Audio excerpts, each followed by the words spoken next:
آوچه جان شته حاضر است ما معلومات درباره پخت سپاری گوش کنیم با خدا قریب بود کر یعنی کار بین ها های این چی بایی؟ یا قربان خریدم ما آوچه جان داماد خریدم دستت گیر گردون دستت گیر گردون؟ این چی بود از آب گردون؟ نه تلفن نوبرومه که من دیواری قیامت دارم اما تلفن میگویره این خیلی کی نه این خیلی چی نیستی نه تلفن کنی این سیمش کجا بکنی وای سیم نداره خوچه جانی حاضر تلفنو این نباشه دو تو دا این بخدا یا با قپیده مرا هم گفته بودم یا با قپم یه بخدا این چی به سیپسیا این کجا رو میبینی این وقتی زنگ زنم که بالاش گیرون میشه چه جان این بخدا همین خیلی مبارکت باشد بخدا خشلاق با همین خلکای نقپیده میمورم چی گفته بودم خیلی با قبیده استم ای بخدای عجایب چیز بود است خیلی اکو این خونه اینها دا آمدی اکو سرکت خم کن فهمیدی بس اکو وای دیگه همین عرب شوقتی ایسوسو نگرد همین خونه را سخت با اینا بقدره فهمیدی چی که گپ زند همین زنک دلش یاف فهمیدی خوشتومن دلش یاف کی زنک از افتش کم ترکک چی داین اینا فهمیدم من چد روانشناسای فهمیدی؟ نکوچه جون به حد گنده های پستر گپ زد ها بچهش نغز و مادرش گنده می نیت همین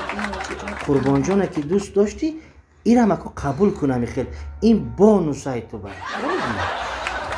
خوراک اینها چی میخورد هوای تو نگاه کن اوچه جون ایو همه چی هم میخورم نه همه چی هم میخورم لعنتی رنگ خودمو بده نه خونه خیلی بودم گوش کن نمک نپرت تو اول بو نمک بلند کرو ایسوسو نگود بعد 2 روز برده خانه با نماند توی فهمیدی انا همینجا با آوردگی تو همین اکو روزش هم بود شدگی مزهش نبری نه زنکه ای منو شنوه با قوت اوچه جون با خدا مرا نگاه کر خودی که وای طرف نگاه کردی من چشماش هم خیلی وسمیالکه شدگی به فکرم هیچی این خوشتومانته اوچه جون مرا نگفتی یگم با نگفتی تو همین را گفت اوچه جان ناامید گوش کن خوراک آش میدونی چی میپزم اول پیاز سرخ میکنم ایموری برنج میپرتی سرخ میکنی چه هم خیلی نکنم که پگه خودش قفای شما میروی کنم این خیلی است آخه اوش از اون یهو دیگه خیل از اون یه خیلی اول پیاز سرخ میکنی میگیری بعد گوشت میگوزی بلند گپ زدم نشنود ده همین خیلی میکنم یه آش نخورده این موریتونی به خدا اول برنج پرتی سرخ میکنی نه خیلی نمیکنم این موریتونی خمون هم خیلی میخریم یا نه یهو گوش کن شوهرت چی که خورد هوای پس فهمیدی هیچ کده کارت نباشد مردکش کجا بین حوزه سحر که برونده رفتم سحر وای بر وقت میبرم اینا همینجا خواب بود همین خدر اومد خدا خیر گفت یک قد پریدم بر خدا همین سحره توبه کم اقلا نمی سلفت می توبه کم خدای بخش شو چجون نه هیچ گم اساسش این که همون قربان جان سخت کم همین قربان جان سخت کم خدا خواهد نغز میشه فهمیدی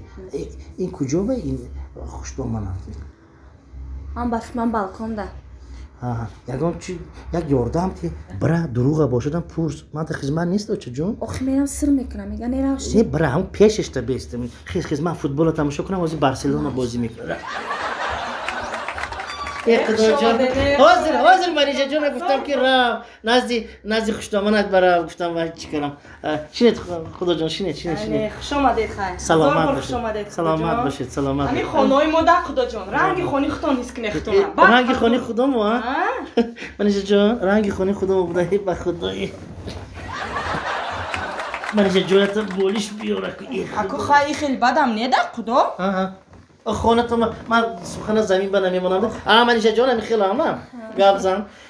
نصیحت دارم دختره من گفتم همین چیه که گپ زن خدمت کن سرت خم کن سرکش خمه همین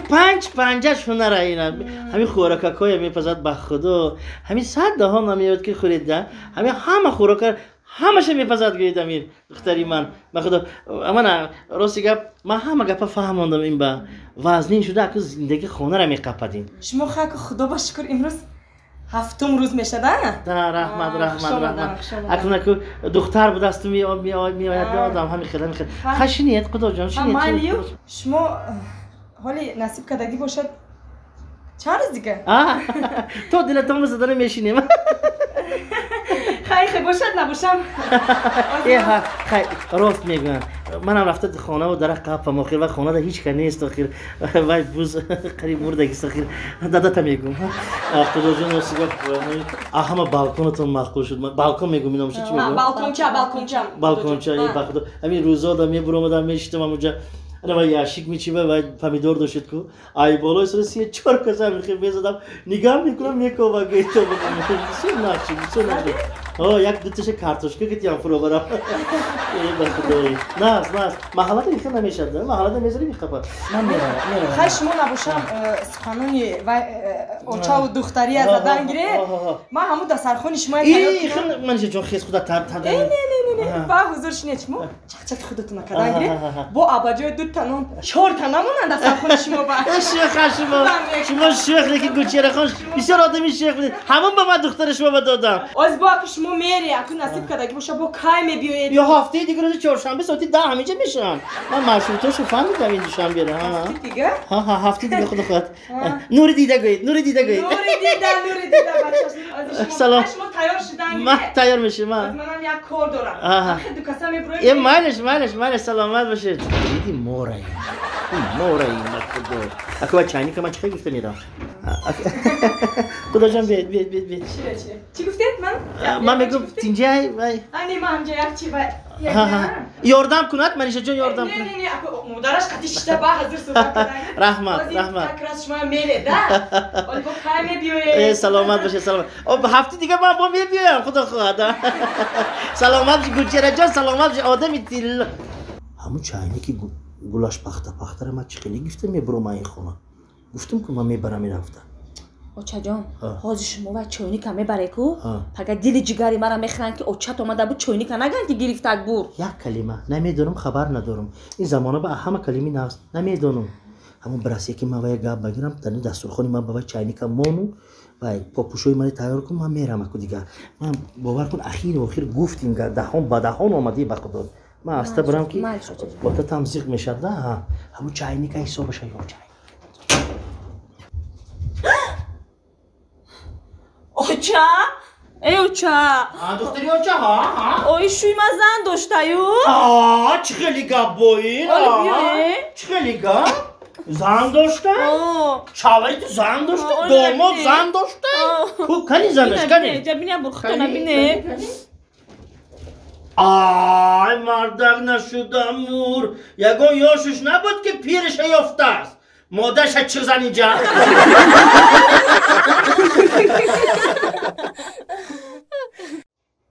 دادا سلام علیکم بچه دادا اومدم همین سمکه تا بر اوسمون همین سمکه اومده همینجا مادر دکار روز سمکه رایی ناز رفتی اومدی چند پولیش دست کارتوشکا ها کارتوشکا 5 تومان 6 تومان هر خلای من گفتم همون راه سودا کن دوونیم سامانی این نمیتونن دوونیم سامانی همه چی اینا همسایه گرفته اومد یکونیم سامانی کجا گرفت من داوریتون ده میدونی چیکار میکردم یک سامان میرفتم تمامی مغازه برداشته میومدم آخه شما یک سامان باید شما رو هم میشناسه به پول میتیه و دادا جان گپ شناخته نداره همه وقت کامیرا نبود چه دکتر دندان رفتی رفتم دادا جان من همین دکتر ده حیران دندانی در میکنه افته در اومدی تو در اومد من پسر فلانی میشم دیگه پیشوازگیری رو بی زور خبر رفیق وقتی همراه خدمت کردگی من حیران همین دکتر ده دندانی در میکردگی رو موند و ای پیش یک تا نواشه کان گرفت بچه جان کار از یک طرف با ترتیب میشود اگر میری نزد شنگی میکند آسته همین خیلی تا همون دندان بیمار رفته میرسه داخل بچه کار یک طرف گفته اکما 2 بار چیز زندو دستی کو افتفام وزن یکمش که خانه نکرد من برای سوزاندن همون خدا اینا رفتم عدیه ها یک دختری بزیبه که اینجا که آوردم کلینیکم بها دیده سوختم رو هم گفتم فهمیدی تو همین سیاستی اوله داری نمیفهمی و سوخته مرام گفتم یانگم نگاه که اکم کلونای چی این گپارا نزن نفهمه 11 سال یگان خیر رول میبوزد اینجا فهمیدی چه چخچه دارن اکتم عموما گپ نمیزد دیدی چقدر گپ بدونم دیگه لا لا لا لا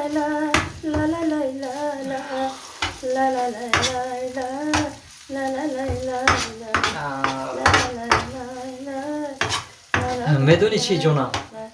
چی؟ روزگار که امروز یکم روزی زندگی خودمونه. بسیار خرسان شدم مردک بوده وقتی که ترا گرفتم. این زیبایی روی، این حسن روی، جمال روی. لیکن با مقصدم رسیدم. رحمت میگم و چه گفتم ده. و میدونی چی منیجا جان؟ روزگار یک چی را گفتنی ما که ما علاقه خانواده شدیم دیگه بین ما و تو یکم سیر نباشه که مخفی نباشه. دیگر فهمی باشه. بله ما یک دیگر فهمی باشه. همه گفتم یک چی را گپ زنم تا هوای میگم گپ زنم نزنم. گپ زن و خدمت را گفتم که بعد ما بین خون نگم سیر نباشه گپ زن. انا ما منیجا جان دو تا فرزند دارم. دو تا فرزند دارم و نکیم هر ماه هوای دا علمین میسپارم. همه را ما گفتم با پیشکی فهمونم تا که با یکی خودت فهمیدی خفه نشوی با گفتم همه را. دلشاد جانه او علم سپاری تو در زندگی خمون یکم ضرر نداره. مرم دو فرزند دارم. هر ماه ایاتشون علمین میگیرم. 2.15 یکسی.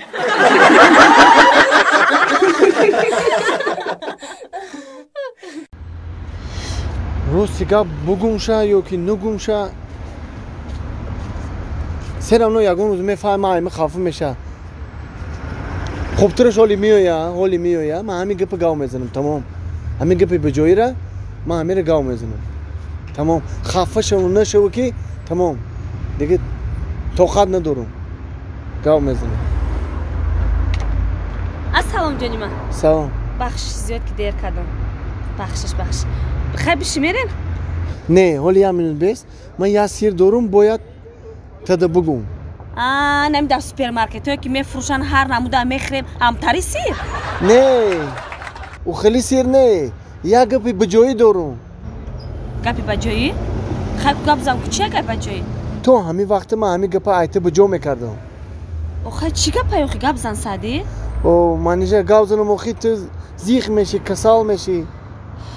خیلی زیقم شام تو قد میکنم چیکار کنم؟ گپ زن خیلی گپ تا؟ راستی گپ منیجا من زن فرزند دارم. تو همین وقت همین گپ ما ایته بجا کار میگشتم. هیچ گپ نه گپ بوده. من خیال کردم ماشین خودت نیسته. بشی رفته؟